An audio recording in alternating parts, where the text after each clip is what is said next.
Hello everyone, welcome back again to day 3 of 75 Hard. Um, don't mind the mess. This is me, for real. I ain't even gonna try to hide it. Everything has a place, everything has a purpose, but there's just a lot going on sometimes. I got my tea with me tonight, y'all. I've been enjoying tea so much. It is a mango Maui. Throw a little honey in that thing. Ooh-wee, it's so good though. Shout out to my dad, he put me on this for real. But I just wanted to talk about today. So in 75 Hard, my brother and I committed to a Sabbath day because that's really important, a day of rest. But we wanted to stay true to the challenge itself. And so on my Sabbath day, I go on a walk and just a walk and talk with God. And then I also do a recovery session, stretching, rolling out, massage gun, all that. This way I'm not working on my Sabbath, but I'm still meeting the technical requirements of 75 Hard. Again, that's just one day a week. It's also on a day where I don't actually work my job. So now that that's out the way, I want to talk about some other things that, like, this is just on my iPad, I record every night. Hopefully in the future, we'll get some other things. My dad, he was talking about investing in me, getting like a gimbal or something to prop my phone up and record. I think that'd be really cool. Stabilizer, the lighting, whatever it is. It's just, I'm making do with what I got right now, and that's what it is. I'm not spending too much time trying to critique. I'm spending more time trying to create. And I've noticed that that's been a place that I've been stuck in, that I wouldn't give birth to something because I was worried about what it would look like. And so I'd have to get everything correct before it came out, and then it never would because there was always something to be changed, right?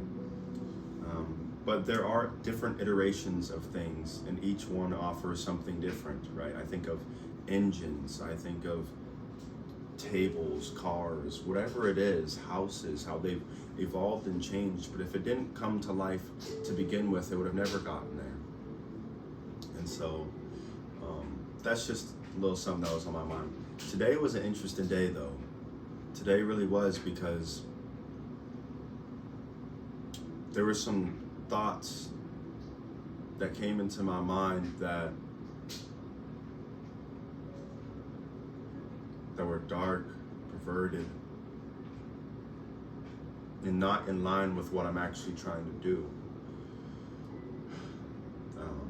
In this packet right here, there's something I was praying about, and actually I got it right here. Let me read it real quick. Not even in the packet, but a prayer of mine. It says, "Show me my motivations, bring them out, and allow me to see them, even if it hurts to see." Now, why would I say that? Well, because sometimes the things that motivate us aren't actually good, right? Like, and let me break that down. The reason why I'm waking up in the morning is to go to the gym with my brother. I'm motivated by the knowledge that my brother's going to be there and that we've committed to this together, so I will be there with consistency because he relies on me and there's an accountability there, right? So the motivating factor for me going to the gym is greater than myself. But what I've learned is that there are some intangible things that we have, how do I say this, negative motivating factors. And I don't know if that makes sense, so allow me to elaborate a little bit more. I found today in my walk and talk with Jesus, as I was walking down to the river, that I have an inability to trust people. Okay. Well, there's motivating factors that cause me to not trust people, right? Because I'll be let down, because I'll be hurt, because whatever it is, but there are these reasons why I don't trust. And it's motivating me to continue not to trust. However, I'm finding that ideology coming to the surface and being changed. There is a transaction happening, the old motivation for the new. On the first day of 75 Hard, I had an expectation that my brother wouldn't show up for me, that I would have to do this alone. I didn't trust him, which is weird because he never gave me a reason not to. But to continue on, when he showed up, it replaced that ideology that I had. Before, a while ago, him and I were talking, I said, I believe that the two of us coming together in relationship is going to heal both of us in a way that we never knew it would. And seeing that come to fruition today, it's pretty special, and I believe that God gave me words of knowledge before I even saw it come into place. A promise, if you will. And so now here we are, growing in relationship together and healing. I can already see it, and we're already on day 3. We're only on day 3. And it's wonderful, it's spectacular, it's freeing. Galatians 5 says that Christ sets us free for freedom's sake, therefore submit not again to another yoke of slavery. And I'm seeing how I've submitted to this yoke of slavery. Because I've been hurt, I've used that as an excuse not to trust people. Because I've been let down, I've used that as an excuse not to let people in. Because I've been wronged by people, I've used that as an excuse to do wrong to people. Do you see how perverted and misaligned that ideology is? I've learned that drastic change is something that's not foreign to me, but consistent change is. What do I mean? A couple years ago, I just picked up and moved to Hawaii. When I was younger, growing up, I would have to change my room when things felt too monotonous, when they felt too boring. There would have to be something big that would have to happen. I noticed this in relationships growing up. I would see that things wouldn't get talked about. They would build and then they would explode. And so what I'm saying is, as a lack of me being able to articulate and express myself, things have been built up in me and they explode. I see change as something that happens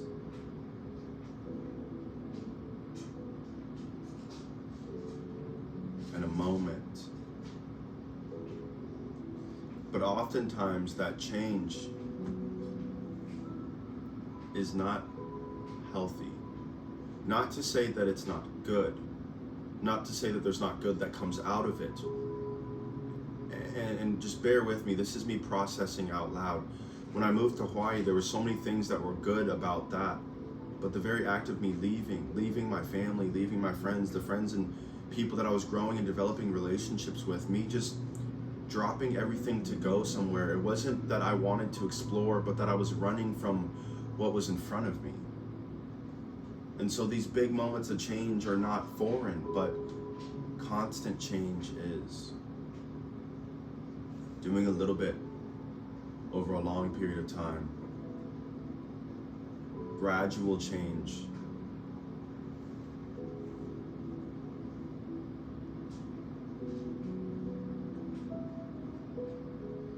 Because it doesn't happen the way that I want it to.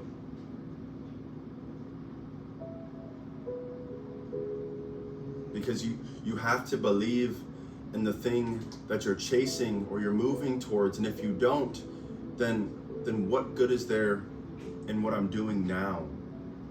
The nice thing about drastic changes, you see the implications, ramifications, and repercussions of what has happened. You see the cause immediately after the effect. But when it comes to something like working out, I have to keep in mind the vision. I have to keep in mind the motivation. Why is it that you're doing what you're doing?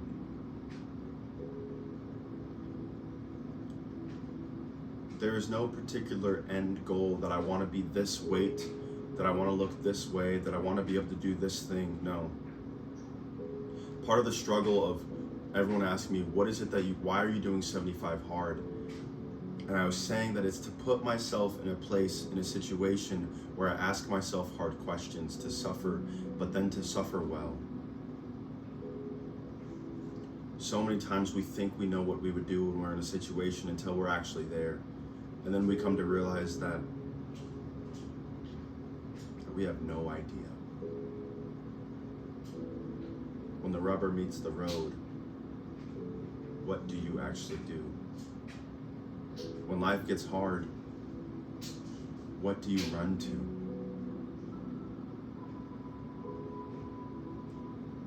In the process of rewiring my brain, I'm going into a hard place to ensure, well, to find out what it is that I run to replace them. I quit smoking weed, quit using nicotine, and quit using alcohol, all within a 2-day span. March 22nd will be a year and a half ago. When I commit to something, I stick to it. But I noticed that when I quit that, I also fasted for 21 days to quit those 3 things. Now this next part is actually going to be difficult for me to say because I've been so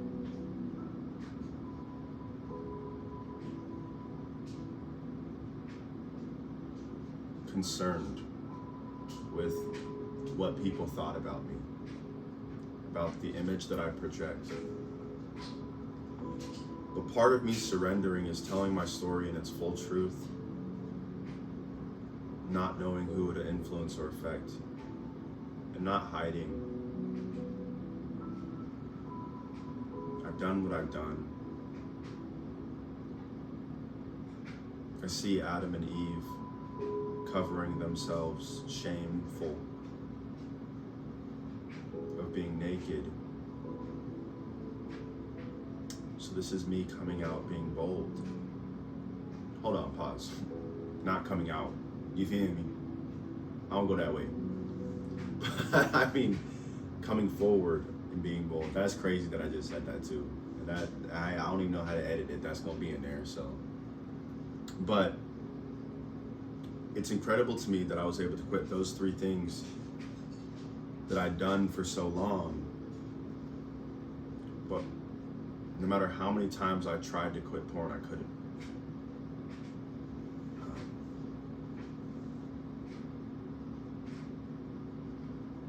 And it was so frustrating because it was something that I just wanted to will.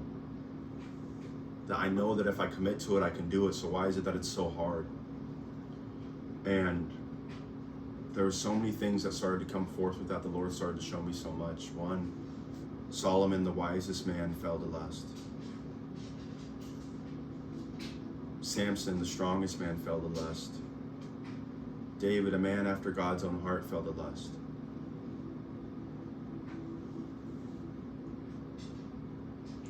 But Jesus didn't even entertain it. Right? And so I just think about this thing that I'm dealing with, and the Lord told me that if I'm going to get over it, it's something I'm going to need to surrender. That it's not something I'm going to be able to just will myself past. That I'm going to be strong enough to do it. No, He's like, no, this is something that you're going to have to surrender.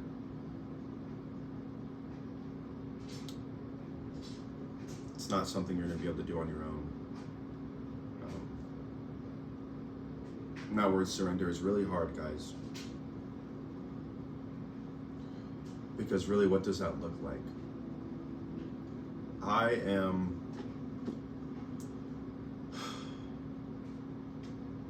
just trying to do this day by day. That's all I can do. Today was a really rough day where thoughts of just go do it. You know you're going to eventually. Just quit. You're going to self-sabotage yourself anyways.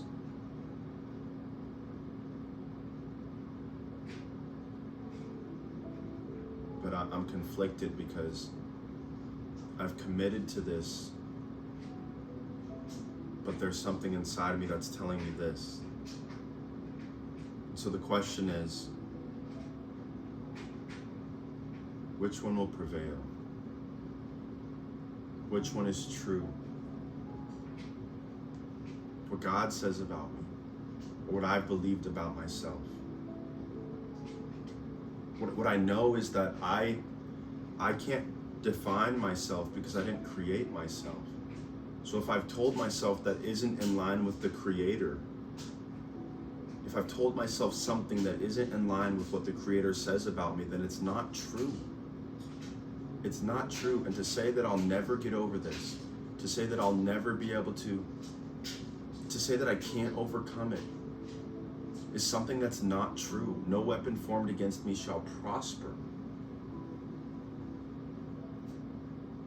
I'm not saying that this won't be hard. I think about Paul when he was talking about the thorn in his side, how it was to keep him from becoming contentious, how the thorn was to keep him humble. That sometimes we pray for things, but God doesn't take them from us because without it, we feel like we wouldn't need Him.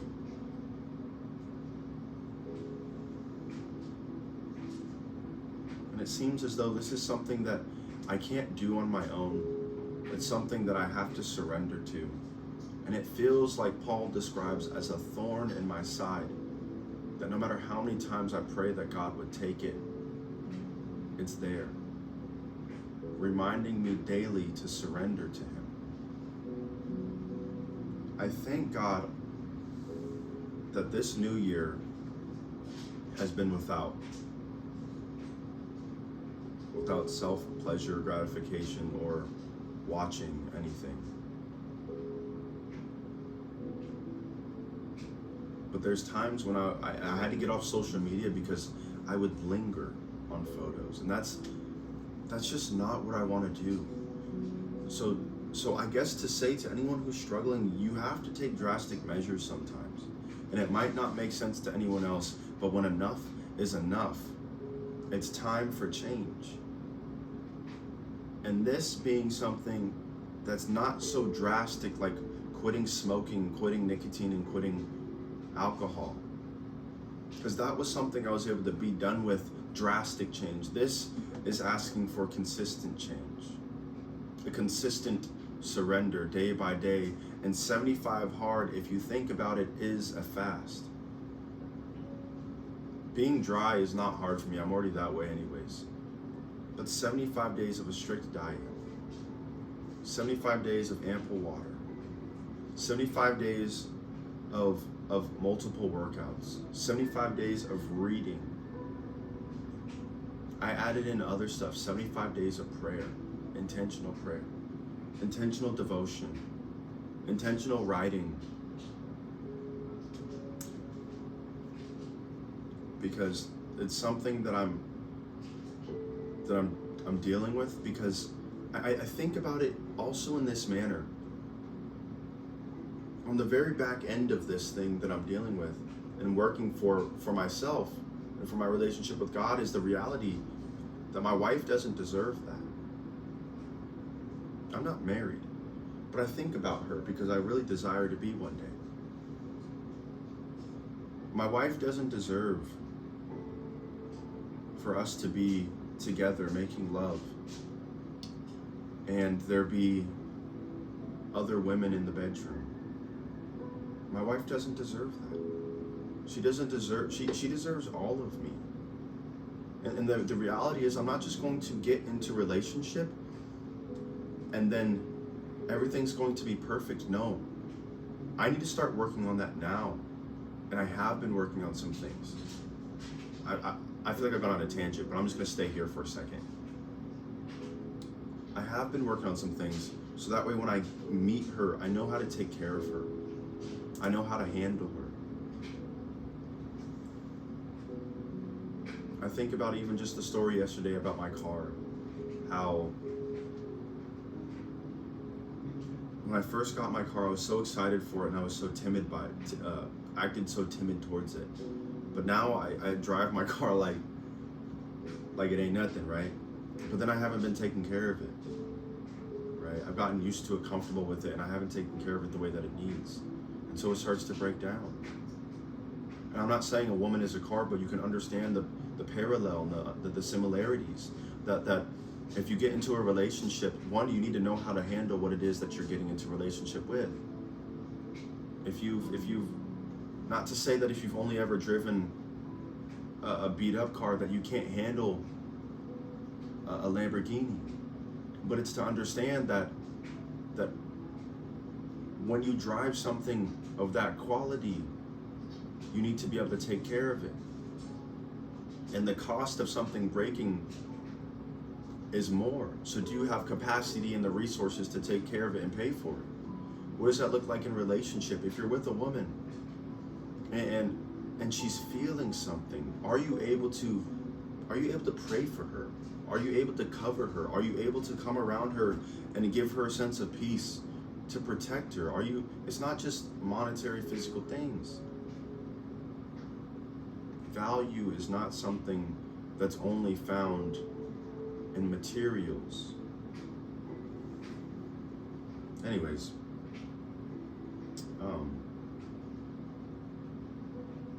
I just, again, God, I'm just speaking to myself here for real. Like, yes, it's so wonderful. I just feel God doing so much. Like, He's just freeing me day by day. How do you walk in freedom? I don't know, but I just feel like He's just allowing me to take each step. He's allowing me to be consistent. And I'm beyond grateful. So, who knows what's to come? I don't. But I'm willing to take the steps. So, I'm gonna let y'all go. I gotta be up early in the morning. Until then, love you. Peace.